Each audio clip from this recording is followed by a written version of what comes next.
வணக்கம்.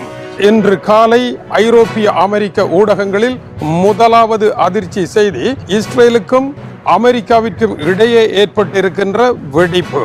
இருதரப்பிற்கும் இடையே வெடிப்பு ஏற்பட காரணம் என்ன? இந்த நாடக பிரதியினுடைய பின்னணி என்ன?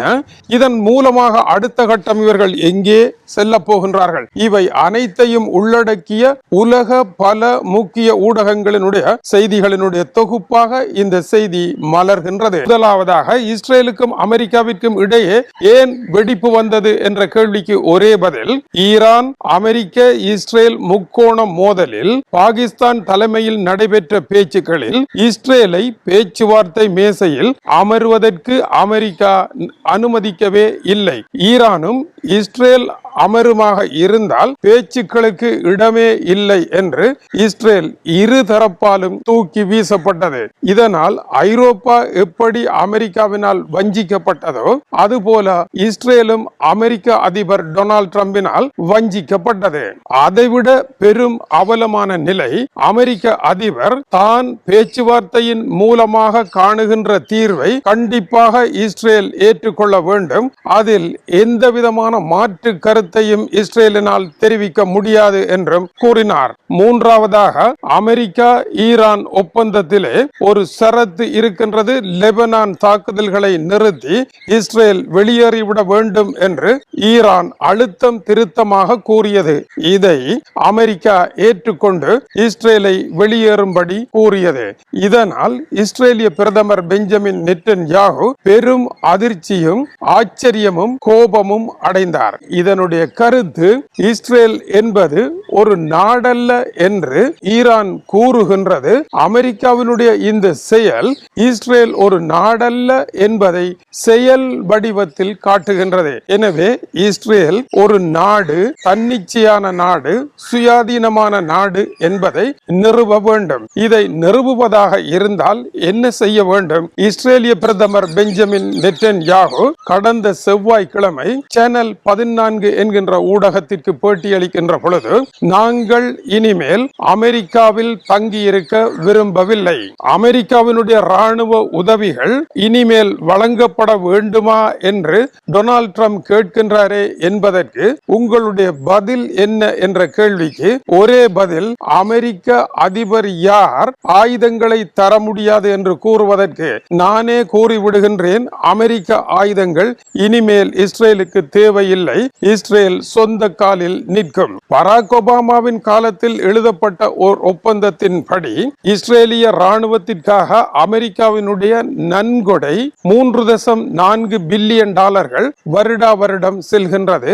இது ராணுவ ஆய்விற்காக, இஸ்ரேலை நவீனமயப்படுத்துவதற்காக, இஸ்ரேலினுடைய வான்படைக்கான ஏவுகணைகளை கொள்வனவு செய்வதற்காக. ஆனால் ஒப்பந்தத்தினுடைய கீழே இருக்கின்ற கண்ணுக்கு தெரியாத ஒரு சின்ன வரி இந்த பணத்தை பாவித்து அமெரிக்காவை தவிர வேறு யாரிடமும் ஆயுதங்களை வாங்கக்கூடாது என்றும் எழுதப்பட்டிருந்தது. எனவே இஸ்ரேல் அமெரிக்காவில் தங்கி இருக்க வேண்டும் என்பதை அமெரிக்கா தன்னுடைய நிதியின் மூலமாக இஸ்ரேல் என்கின்ற நாட்டை தன்னுடைய அடிமை நாடு போல நடத்துகின்றது என்று இஸ்ரேலியர்கள் கருதுகின்றார்கள். இதனால் இஸ்ரேலை பொறுத்த வரையில் எப்படி சீனாவிற்கு வடகொரியா ஒரு கைப்பொம்மை போல இருக்கின்றதோ அதுபோல அமெரிக்காவிற்கு இஸ்ரேல் ஒரு கைப்பொம்மையாக இருக்கும் காலத்தை முடிவடைய செய்து தாங்கள் சொந்த காலில் நிற்க போகின்றோம் என்று அவர் குறிப்பிடுகின்றார். சொந்த காலில் நிற்பதனால் என்ன ஆபத்து வரும்? இஸ்ரேலிய மக்கள் பெரும் சுமையை சுமக்க வேண்டி வரும். அவர்களுக்கான வருமான வரியினுடைய எண்ணிக்கை மேலும் சில வீதங்கள் அதிகரிக்க வேண்டி வரும். இதனால் இஸ்ரேலிய மக்கள் இப்பொழுது வாழுகின்ற ஆடம்பர வாழ்க்கையில் கணிசமான அளவை குறைக்க வேண்டி வரும். அந்த தியாகத்தை இஸ்ரேலிய மக்களே ஏற்றுக்கொள்ள வேண்டியும் வரப்போகின்றது. இதை தாங்கி இஸ்ரேலினால் நடக்க முடியுமா என்றால் முடியாது என்று நிபுணர்கள் கூறுகின்றார்கள். இதுவரை காலமும் ஒரு மல்லிகை செடி கம்பொன்றில் தொற்றி வளர்ந்தது. அந்த கம்பை திடீரென பிடுங்கி விடுவோமாக இருந்தால் அது நிலத்தில் கிடந்து புய அரசியலில் ஆட வேண்டி வரும்.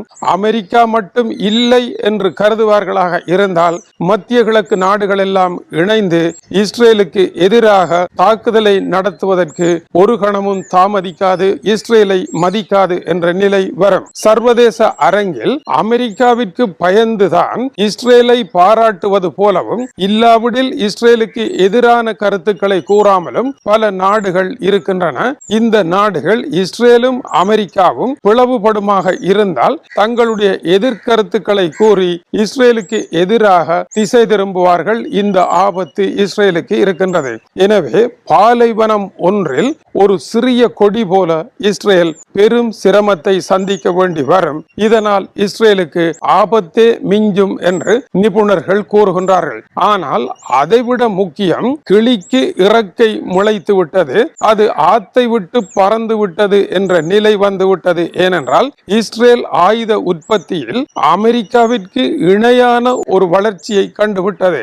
ஆயுத சந்தையிலே அமெரிக்கா பெருமளவிலான ஆயுதங்களை விற்பனை செய்ய இஸ்ரேல் விற்பனை செய்ய முடியாமல் அமெரிக்காவினுடைய உதவியை வைத்து அமெரிக்க ஆயுதங்களையே வாங்க வேண்டிய நிலை ஏற்படுகின்றது. இதனால் அதை கத்தரிப்பு செய்து இஸ்ரேல் தன்னுடைய ஆயுதங்களை விற்குமாக இருந்தால் அமெரிக்க உதவியை விட பெரிய பணத்தை இஸ்ரேல் உழைத்துவிடும். இஸ்ரேலினுடைய ஆயுத இண்டஸ்ட்ரி சொந்த காலில் நிற்கும் என்றும் நெட்டன்யாகு குறிப்பிடுகின்றார். இந்த அளவில் அமெரிக்காவினுடைய அதிபர் வாயை மூடி மௌனமாக இஸ்ரேலை பார்த்து கொண்டிருக்கின்றார். இஸ்ரேல் தீர்மானம் எடுக்க கூடாது, டொனால்ட் ட்ரம்ப் என்பவரே தீர்மானம் எடுப்பார் எல்லாவற்றிலும் என்று டொனால்ட் ட்ரம்ப் கூறியதன் பின்னர் இஸ்ரேலிய பிரதமர் பெஞ்சமின் நெட்டன்யாகு டொனால்ட் ட்ரம்ப் இருவரிடையே ஆன உறவு முறிந்தே போயிருக்கின்றது.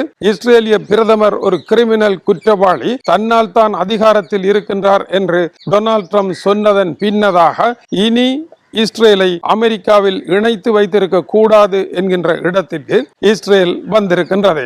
ஈரான் போரினால் ஏற்பட்ட பாரிய பிளவு இதுவாகும். இந்த பிளவை ஏற்படுத்துவதில் ஈரானினுடைய ராஜதந்திரத்திற்கு கணிசமான வெற்றி இருப்பதையும் மறுக்க முடியாது. ஆனால் மத்திய கிழக்கில் இருந்து டென்மார்க்கினுடைய பெர்லின்ஸ்க செய்தியாளர் குன்னார் வில்லும் கூறுகின்ற பொழுது இஸ்ரேலிய பிரதமரும் அமெரிக்காவும் இணைந்து தயாரித்த ஒரு நாடகம் போல இது ஏன் இருக்கக்கூடாது என்ற கருத்தில் அவருடைய கேள்விகள் வருகின்றது. வருகின்ற அக்டோபர் மாதம் இஸ்ரேலில் பாராளுமன்ற தேர்தல் வருகின்றது. இந்த தேர்தலில் பெஞ்சமின் நெட்டன்யாகு தோல்வியடைவாராக இருந்தால் அவர் சிறைக்கு செல்ல வேண்டி வரும். அவரும் அவருடைய மனைவியும் சாதாரண சுருட்டு வரை லஞ்சமாக வாங்கி இருக்கின்றார்கள். இதில் அவர்கள் குற்றவாளிகளாகவும் காணப்பட்டிருக்கின்றார்கள். எனவேதான் அதிகாரத்தில் இருந்து போரை நடத்துவதன் மூலமாக தான் சிறையிலிருந்து தப்பிப்பதற்கான ஓர் அரசியலை இஸ்ரேலிய பிரதமர் செய்து வருகின்றார் என்பதை திரை போட்டு மறைக்க வேண்டிய தேவை கிடையாது.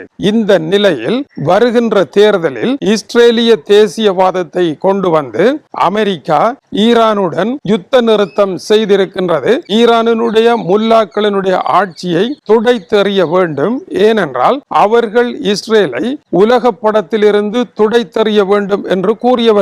அவர்களுடன் டொனால்ட் ட்ரம்ப் உறவு கொண்ட பின்னர் நாம் எதற்கு அமெரிக்காவை தங்கி இருக்க வேண்டும்? யூத இனங்களினுடைய ஒரு முன்னேற்றகரமான பாதையில் இனி நாங்கள் செல்ல வேண்டிய காலம் வந்துவிட்டது என்று யூத இன துவேஷத்தை அவர் விதைத்து தேர்தலை சந்திப்பார் என்று குன்னார் வில்லுமுடைய கருத்து கூறுகின்றது. ஆகவே அக்டோபர் தேர்தலில் வெற்றி பெறுவதற்காக உருவாக்கப்பட்டிருக்கின்ற ஒரு டிராமா இது என்று அவர் குறிப்பிடுகின்றார். ஆனால் அமெரிக்க அதிபர் ஜே.டி. வான்ஸ் சொல்லுகின்றார், அமெரிக்காவை இஸ்ரேல் இவ்வளவு தூரம் இகழும் என்று தான் கற்பனையும் பண்ணவில்லை என்று அவருடைய கதை கூறுகின்றது. தான் மட்டும் இஸ்ரேலிய பாராளுமன்றத்தில் ஒரு மந்திரியாக இருப்பேனாக இருந்தால் தமக்கு இன்று உலகில் எஞ்சி இருக்கின்ற ஒரே ஒரு நாடாகிய அமெரிக்காவை எதிர்க்கவே மாட்டேன், அமெரிக்காவிற்கு விசுவாசமாகவே இருப்பேன், இஸ்ரேலிய பிரதமர் செய்கின்ற தவறை நான் செய்ய மாட்டேன் என்று ஜே.டி. வான்ஸ் ஊடகங்களுக்கு செய்திகளுக்கு பேட்டியளித்திருக்கின்றார்.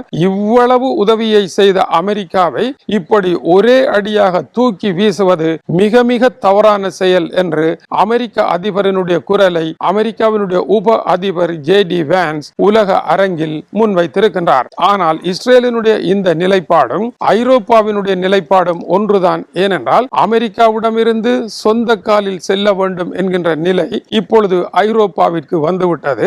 அதே நிலை இஸ்ரேலுக்கும் வந்துவிட்டது. உலக நாடுகள் எல்லாம் தாங்கள் சொந்த காலில் தங்களுடைய பலத்தை நிலைநாட்டி கௌரவத்துடன் நிற்பதற்கு விரும்புகின்றன.